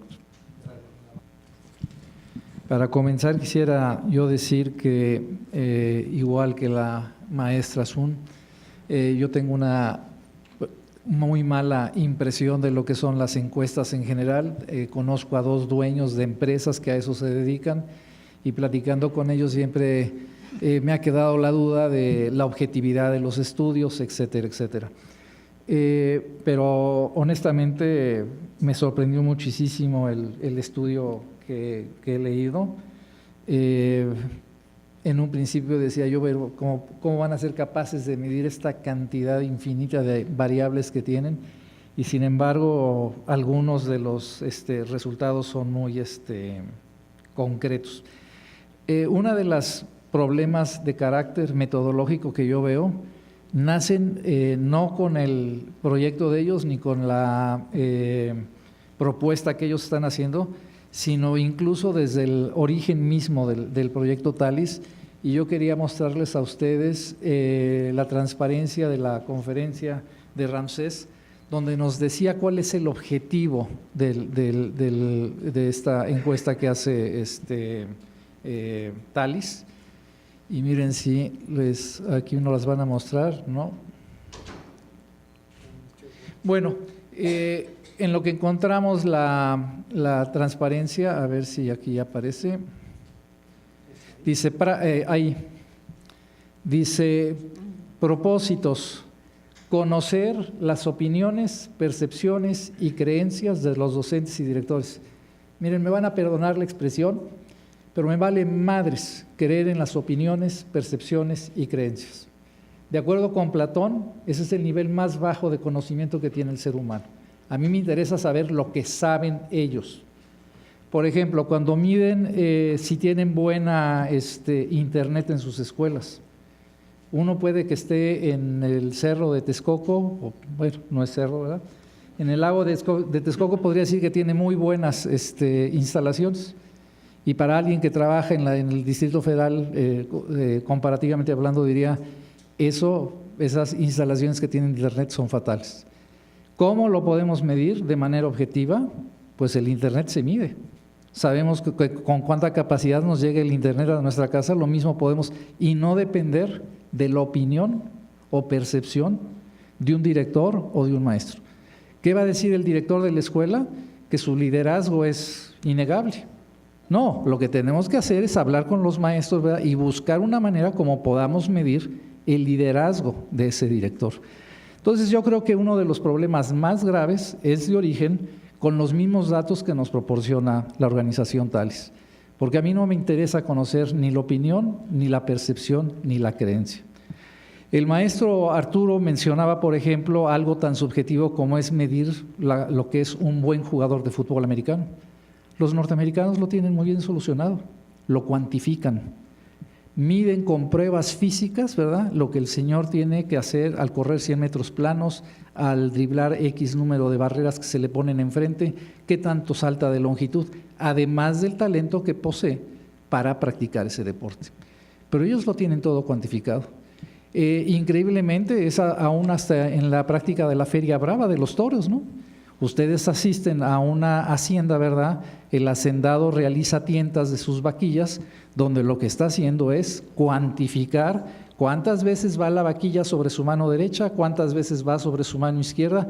El ganadero lo apunta, lo anota, ¿verdad? Y él supone, y aquí sí es una suposición, que el hermano de esa vaquilla, que es el toro que se va a lidiar finalmente en la plaza, igual va a ir el número de veces sobre su mano derecha o sobre su mano izquierda. Aún eso se puede cuantificar. Las grandes revoluciones científicas que ha habido, Galileo, lo conocemos como el fundador de la ciencia moderna. ¿Qué hizo Galileo? Cuantificó un fenómeno como es el fenómeno del movimiento. Puso un plano inclinado, puso una canica arriba del plano y midió con precisión cuánto tiempo se tardaba en bajar esa canica sobre el plano. ¿Qué hace Lavoisier, que produce la revolución en la química? Lavoisier lo que introduce son métodos cuantitativos para medir los fenómenos químicos. ¿Qué hace Darwin en biología? Y la teoría de la evolución, bueno, su abuelo ya había sido evolucionista, desde los griegos había habido gentes que afirmaban que las especies evolucionaban, que no eran fijas, pero Darwin lo que propone es un mecanismo de cómo se lleva a cabo ese proceso de evolución. En ciencia, el común denominador es medir, cuantificar, y nosotros no podemos medir opiniones, percepciones y creencias. Nosotros necesitamos resultados concretos Nosotros necesitamos saber qué se conoce del manejo del Internet, de esto, del otro. Entonces, yo creo que un problema grave es desde dónde viene el origen de los datos que nosotros estamos recibiendo. A mí el proyecto, el libro, me impresionó de muy grata manera por el profesionalismo que muestra, por la profundidad con lo que estudia, con el rigor que llevan a cabo el estudio, la presentación, el trabajo está muy bien escrito, pero yo sí creo que México estaría más beneficiado si nosotros mismos recabamos nuestros propios datos, ahora paralelo al examen, bueno, creo que ya no existe, no estoy seguro, el examen enlace, ¿verdad? Cuando se presentara el examen enlace, presentar nosotros igual nuestros cuestionarios que pudieran medir de manera objetiva, como les digo, no las creencias ni las opiniones de directores y profesores. A mí si alguien, miren, yo ya las discusiones de política y de religión trato de evitarlas a nivel familiar, porque generalmente lo que ofrecemos son opiniones, pero opiniones ya muy candentes, ¿verdad?, que producen enojos entre las familias y podemos llegar a pleitos muy profundos. Prefiero evitarlas. Si alguien me proporciona elementos concretos, factibles de medición de por qué un candidato es bueno o por qué otro candidato es malo, perfecto, pero no opiniones ni creencias. Hay algunas diferencias mínimas que tengo con relación al estudio. Por ejemplo, no mencionan para nada el examen del 95. Hubo un primer examen en 1995. Y este examen, los resultados del examen se ocultaron en general a la ciudadanía, porque el que era el presidente en ese entonces era Zedillo y el que había sido el secretario de Educación en el sexenio anterior había sido Zedillo. Entonces el estudio, los resultados del examen obviamente medían la eficiencia de este hombre en su puesto anterior. Los resultados fueron pavorosos. 4 últimos lugares, en ese entonces el examen se dividía en 6 áreas, 4 últimos lugares y 2 penúltimos lugares. Miren, a mí una de las cosas que más me preocupa de la situación actual que guarda la enseñanza de las matemáticas en México es que ya no nos preocupamos aparentemente por los malos resultados. Yo he seguido, por ejemplo, cómo se han ido presentando las noticias en publicaciones como Proceso y como La Jornada, que pienso que siempre son las más críticas hacia el actuar del gobierno. Y me sorprende porque ya inclusive ellos mismos cuando les presentan los resultados y ven que el país subió 1 o 2 puntos, entonces ya con eso nos sentimos aliviados, hemos avanzado. Si queremos llegar a donde están los otros países que se dice, digamos, desarrollados desde el punto de vista de la enseñanza de las matemáticas, a ese ritmo nos vamos a tardar 100 años. Y México no se puede dar ese lujo. Tengo otras pequeñas diferencias, por ejemplo, con la sección de conclusiones. Yo considero que es un mal latino que tenemos, se los digo mucho a mis estudiantes. Una de las cuestiones, hay varias cuestiones que nos caracterizan a los latinos, no sabemos decir no. Si alguien nos pregunta por instrucciones por una calle, ¿verdad?, aunque no conozcamos la zona, pues lo podemos mandar al infierno o a casa del diablo, ¿verdad? Pero nos sentimos con la obligación de darles instrucciones. No sabemos ir al grano, no sabemos decir las cosas tal cual son, ¿verdad? Tenemos que, un ejemplo que les doy a mis estudiantes es, les digo, miren, si 2 hombres de negocios se reúnen en México para hacer un negocio, normalmente se reúnen en un restaurante, se reúnen entre 3 y 4 de la tarde, empiezan a tomar, platican de todas sus payasadas como machos mexicanos, ¿verdad? Chupan y al final de la reunión, si no están en un mal muy inconveniente, dicen, nos vemos otro día. Y en ese otro día, si bien les va, van a empezar su relación de… Se reúnen 2 norteamericanos a la hora del lunch, no toman alcohol, toman agua, toman té helado, y lo primero que le dice uno al otro es, ¿qué negocio me propones? Es una diferencia cultural extraordinaria, pero bueno, es una de tantas. La otra cuestión, por ejemplo, tiene que ver con las conclusiones del estudio. Nosotros aprovechamos los latinos generalmente esa sección, sí para decir algunas de las conclusiones, pero también incluimos las lamentaciones de por qué algo no funcionó o por qué no se hicieron las cosas con mayor profundidad o como se debieron haber hecho. Eso, por ejemplo, no está dentro de la sección de conclusiones. Yo lo omitiría y lo pasaría a algún otro lugar.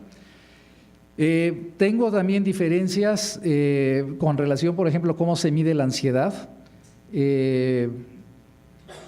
Resulta ser un factor con un alto grado de significación en el estudio y sin embargo el número de preguntas que se hacen con relación a la ansiedad son mínimas y además preguntas que no se pueden cuantificar.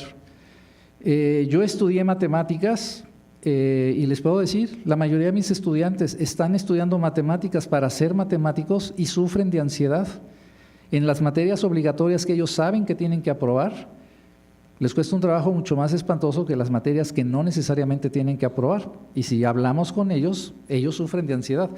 Yo supongo que alumnos de secundaria sufren un muchísimo mayor alto grado de ansiedad y no se ve reflejado, con el número de preguntas. Miren, en mi caso en particular, yo estudié matemáticas, aunque mi formación después es como historiador, y esto es nada más como anecdotario.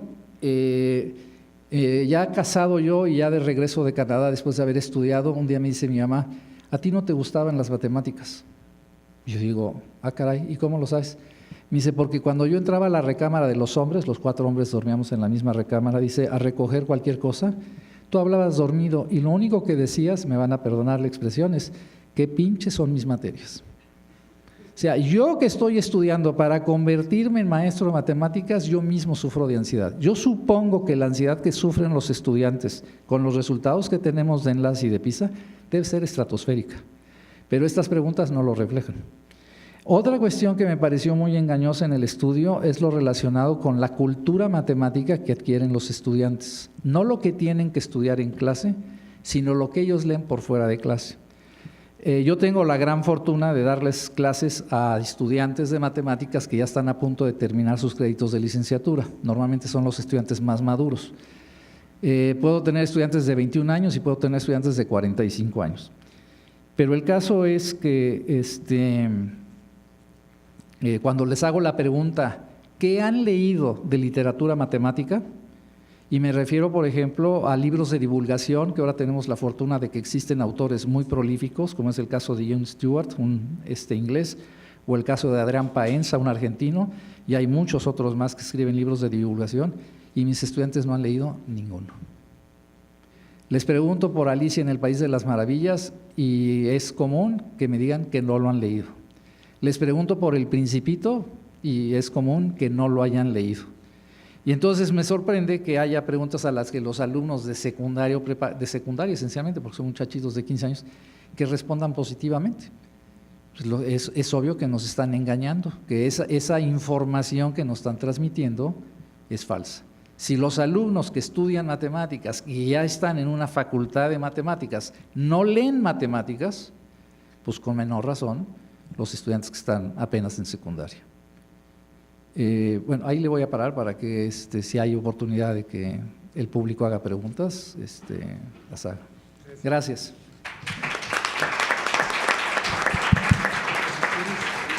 Muchas gracias al doctor García Diego.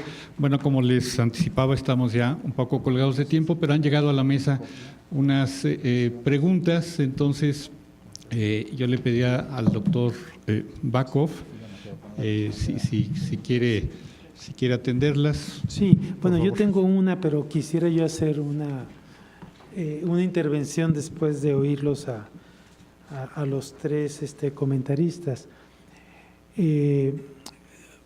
Digamos, TALIS como PISA, pero voy a hablar de TALIS, está elaborado por, digamos, yo diría, un grupo de expertos, hiperexpertos en el mundo, en la materia. O sea, no fue gente que se puso a escribir sobre las rodillas las preguntas y la forma de quererlas abordar.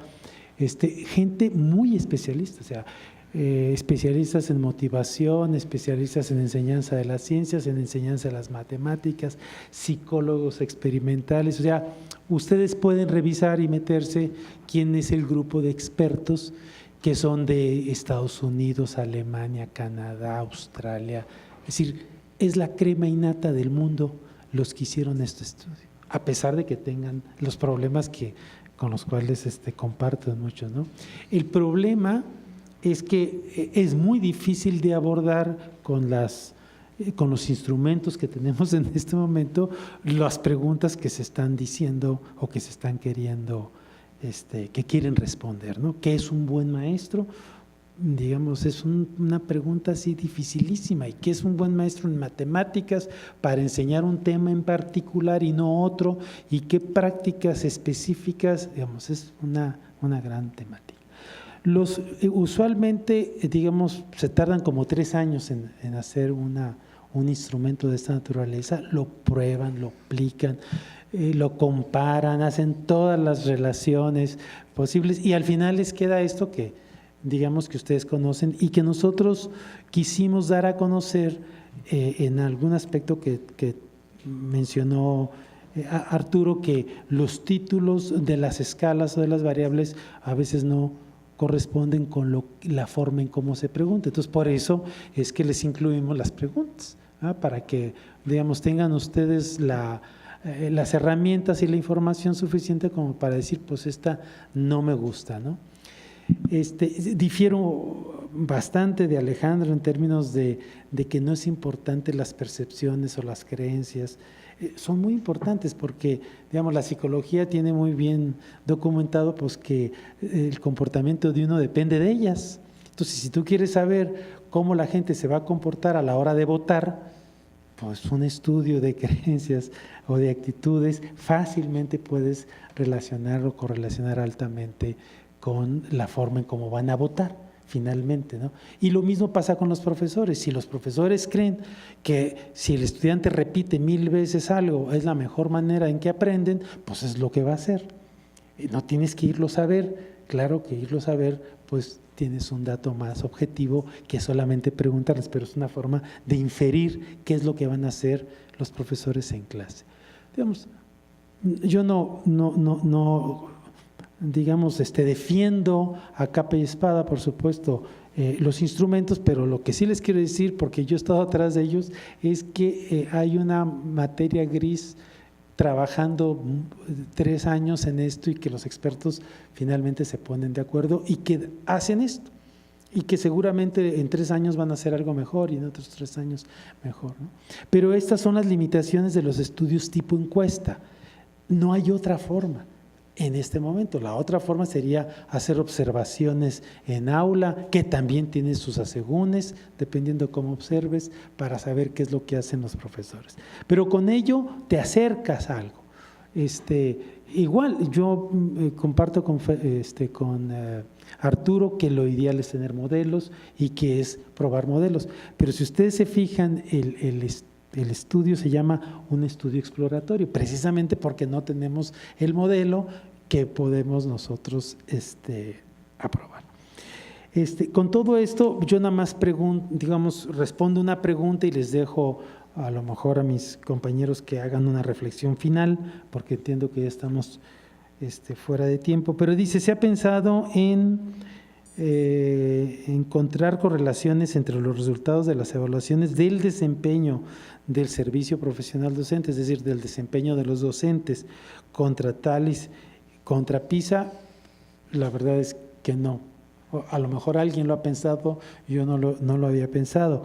El problema de esto es que encuentres a los profesores de los estudiantes que respondieron PISA y que ahorita tú los puedas identificar para poder hacer esa correlación. O sea, digamos, sí se puede hacer, pero se tendría seguramente que programar o diseñar un estudio para que no nos pase que ahora que lo quisiéramos hacer, pues tenemos que andar buscando los datos y a ver dónde los encontramos, ¿verdad? Tiene sus grandes limitaciones las correlaciones, ya los dijo Arturo, pero dan luz. O sea, si uno encuentra que la ansiedad matemática, digamos, se relaciona con los aprendizajes, pues de ida o de vuelta o interactúan o lo que fuera, pero ahí hay un foco que uno puede, ¿cómo se llama?, hacerle una lupa o un zoom y buscar más en ello, ¿no? Esto es lo que nos dan estos estudios, o sea, nos dan luces y sombras con las limitaciones que ya dijeron para que se puedan hacer otro tipo de estudios mucho más puntuales, a lo mejor más experimentales, ya enfocándonos en aspectos que nosotros quisiéramos saber. Pero bueno, eso es lo que yo quisiera decir. No sé si hay alguna… Ramsés. Muchas gracias.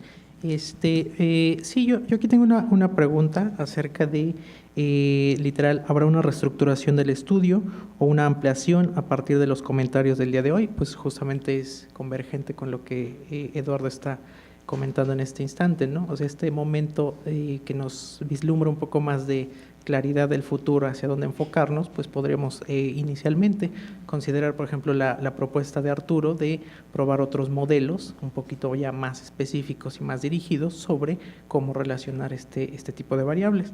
Entonces, ¿qué otros aspectos se consideraría?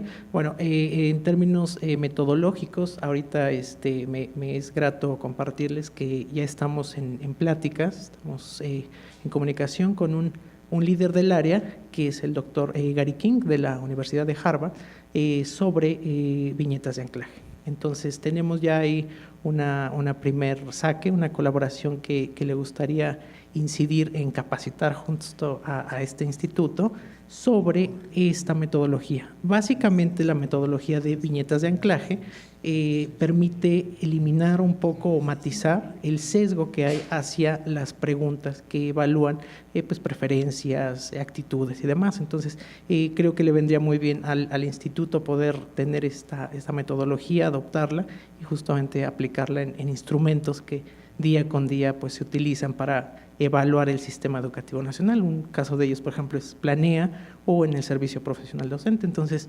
pues les estaremos comentando cómo va esto, ¿vale? Pues muchas gracias. Un último comentario. Sí, yo les pediría a mis compañeros de mesa que hicieran como una última, un cierre para terminar.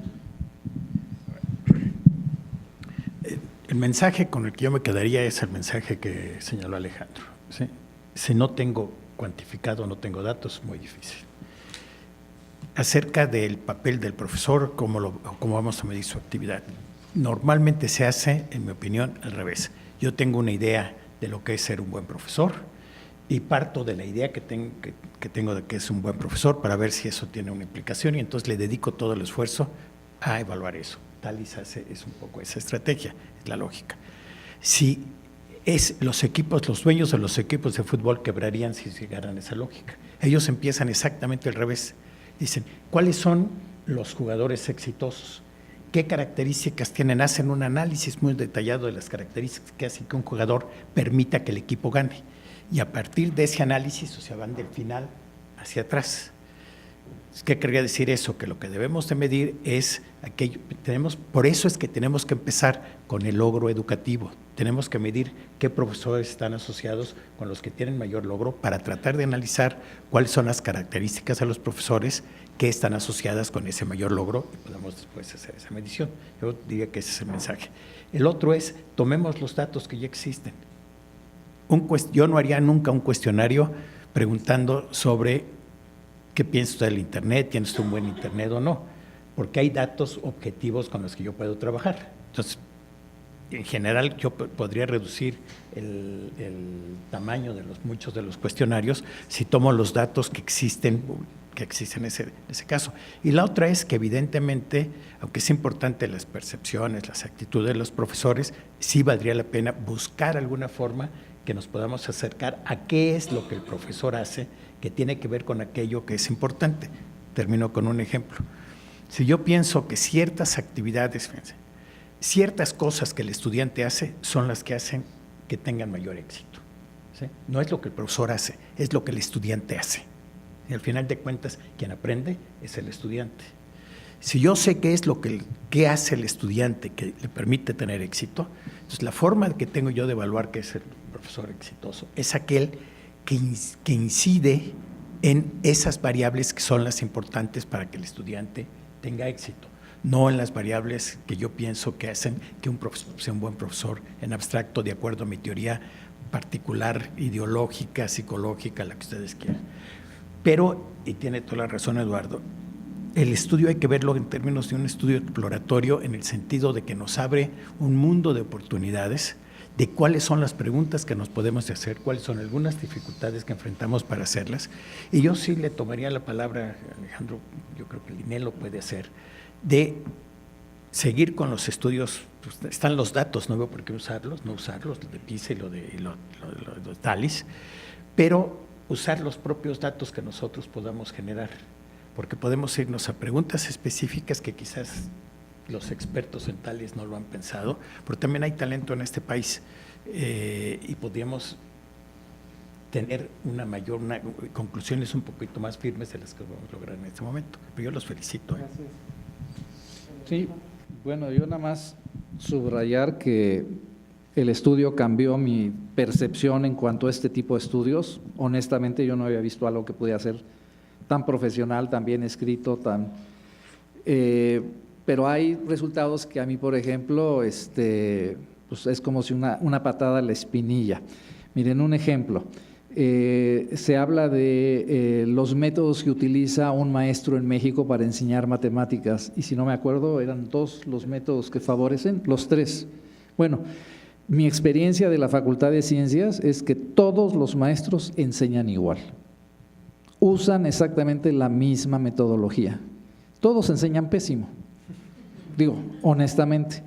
Pero son raros los casos de maestros de matemáticas que introducen nuevas metodologías. Si hay alguien conservador como miembro de una comunidad, es el matemático. Para que un matemático cambie su forma de pensar, para que un matemático cambie su metodología, es literalmente imposible. Miren, cuando Juan Ramón de la Fuente llegó a la rectoría, no me acuerdo si fue el 2000, uno de los primeros propósitos que se propuso fue decir, vamos a actualizar todos los programas de estudio de la universidad. Hay programas de estudios actualmente que son totalmente diferentes a lo que se tenía hace 10 años. Y ahora, de hecho, el Consejo Técnico de la Universidad, el Consejo Universitario, exige que cada programa de estudios se renueve cada 5 años, o por lo menos que se revise cada 5 años. El programa que tenemos nosotros en la Facultad de Ciencias para estudiar matemáticas es de 1939. ¿Sí? Eso les va a dar una idea a ustedes de qué tan perceptivo es el matemático a introducir nuevos métodos en la enseñanza. Es literalmente imposible que una persona que aprendió a hacer cierta técnica, porque son técnicas, los maestros de matemáticas a nivel secundaria y a nivel preparatoria nos enseñan algoritmos, nos enseñan técnicas, no nos enseñan a pensar. Miren, una cosa con la que es muy importante, yo siempre he pensado realmente que la gente que está en PISA y las que elaboran estos, son gente muy brillante. Conozco yo a algunos de ellos, Guzmán, el español, estuvo a cargo de la enseñanza de las matemáticas mucho tiempo. Pero hay ciertas cosas que los periodistas y los burócratas en general leen por arriba y no leen entre líneas. A mí, por ejemplo, por eso me fascina ver Primer Plano, porque yo veo a 4 especialistas en disciplinas radicalmente diferentes a la mía y yo a ellos los veo como leen entre líneas. La OSD hace muchísimo énfasis en la cuestión de las matemáticas, pero no es en la manipulación de las matemáticas per se. La OSD lo que dice, 3 herramientas son súper básicas: lectura de comprensión, dominio de la escritura y pensar como piensa un matemático. ¿Cómo piensa un matemático? El matemático aprende a analizar, modelar, deducir, inferir, generalizar, etcétera, etcétera. Lo que tenemos que hacer nosotros en nuestro proceso educativo es precisamente decirles a los estudiantes qué es lo que están aprendiendo mentalmente con cada uno de los ejercicios que hacemos.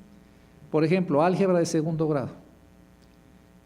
Ningún profesionista, después de haber estado con el mejor maestro de matemáticas de segundo de secundaria, ha tenido la necesidad de plantearse un sistema de ecuaciones de segundo grado. Jamás. ¿Sí? Pero ¿qué fue lo que aprendimos al hacer estos ejercicios? Un sistema de ecuaciones de segundo grado se puede resolver de distintas maneras.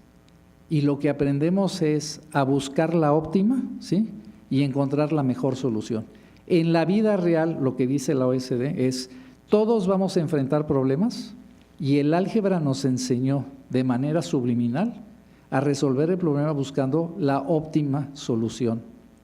Eso es lo que tenemos que enfatizarles a nuestros estudiantes cada vez que aprenden algo nuevo de matemáticas. Lo que estás aquí aprendiendo es a modelar, a abstraer, a sintetizar, a deducir, a inferir, que lo vas a usar como profesionista, como abogado, como médico, etcétera, etcétera.